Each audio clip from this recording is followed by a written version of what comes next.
Hello, and welcome to the Holburne Plantations and Anti-Slavery Interactive Redisplay. If you look to your right, you will find some seating in the designated area.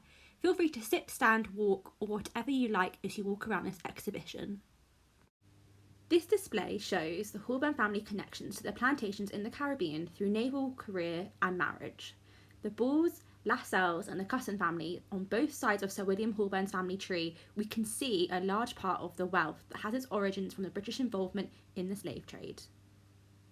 We need to also understand that many notorious people in Bristol and Bath gained their wealth through Caribbean plantations.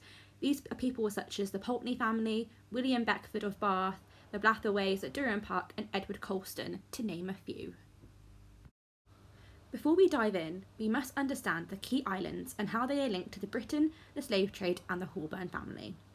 The British colonised and invaded Barbados all the way back in 1625, and they supplied, traded and transported African people to work in the plantations. Sugar was the main export from Barbados, where slaves would have worked awful gruelling hours to grow the sugarcane. Sir William Holburne has links to slavery directly through his grandmother, Frances Ball, who married the Lascelles slave-owning family on Barbados. The Lascelles held more than 27,000 acres in the Caribbean and owned almost 3,000 enslaved people. Frances Ball also married Sir Francis Holburne, William Holburne's grandfather, who served as an MP and stationed at English Harbour in Antigua. Now, Jill Sutherland will speak to you about the Plantation Daybook that was created in 1722. Things that had to be included was family history in some way, so the Holburne family's history. It's not maybe the most palatable, glorifying history that people would have wanted, but it is Holburne family history. Now we will hear some opinions from the Baines Youth Group and what they think on the display. If you think about big, expensive Georgian houses, you don't really know about the history. So when I see exhibitions like this, it just makes me smile. And that was obviously inspired by the book and the fact that it is from the family and that there were links to plantations in Barbados. And then the deeper I looked, the more I found that they were connected to Antigua, they were connected to Jamaica as well. And the display does sort of show through three main families how the Holburne Museum and their family were connected to the slave trade.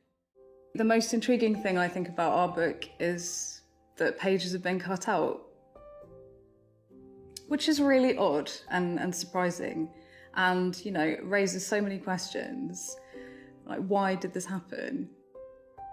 But then at the same time there is a single page left that has writing on.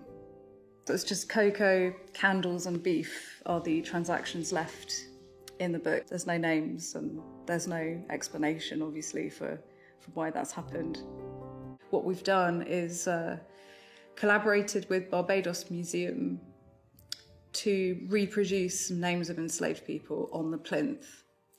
And that is a huge deal, I think, because it symbolises remembrance.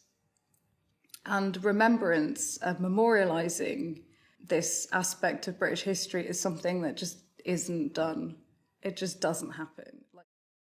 Now you hear an epitaph for those who survived the labour on the Bulls plantations in Barbados. What lies behind these broken pages? Measurements of raindrops. Cane cut, sugar boiled, and blood split have disappeared. But in their place, families both living and dead persist, here and beyond the seas, ghostly in this ledger-cut gum family tree, by Alberta Whittle, a courtesy of Artista. And so the last two panels of the display engage with social history aspects. And we've taken an object that was essentially hidden in plain sight and used it to tell stories about people, used it to give access to truth to the public to engage with. And so, the last two panels engage with black and white individuals and mixed race individuals, actually, either from Bath and Somerset or who visited Bath and Somerset. And those individuals are from Georgian and Victorian times, and they were either anti-slavery campaigners or demonstrated a form of black agency. It gives you an insight into the history of Bath in general, how we got to one point at the expense of a certain people in order for the majority to rise. Many notable anti-slavery advocates lived and visited Bath. Individuals such as Josiah Wedgwood, Ida Eldridge and Hannah Croft and Dr. Harold Moody, to name a few. Let's hear Dr. Harold Moody's story.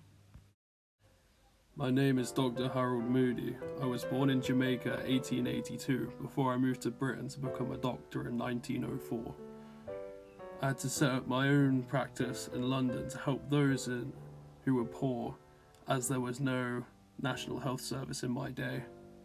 And then started to fight for the civil rights, creating the League of Coloured Peoples in 1931. I've always been a religious Christian man. When I visited Bath in 1946 after the war, I spoke at the Over 21s Club at Argyle Church. I shared my research in hematological blood in black and white men to discover that there was no evidence to support racial segregation.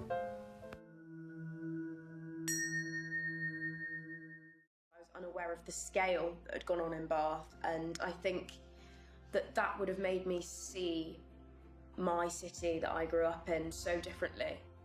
Well, I think that people need to realise that everyone's part of the same history. It's not black history and white history, it's one history.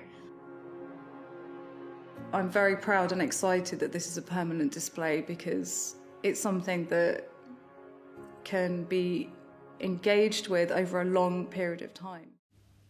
Thank you for listening. Please enjoy the rest of the Fletcher Gallery. The focus is on taste and society in the 18th century.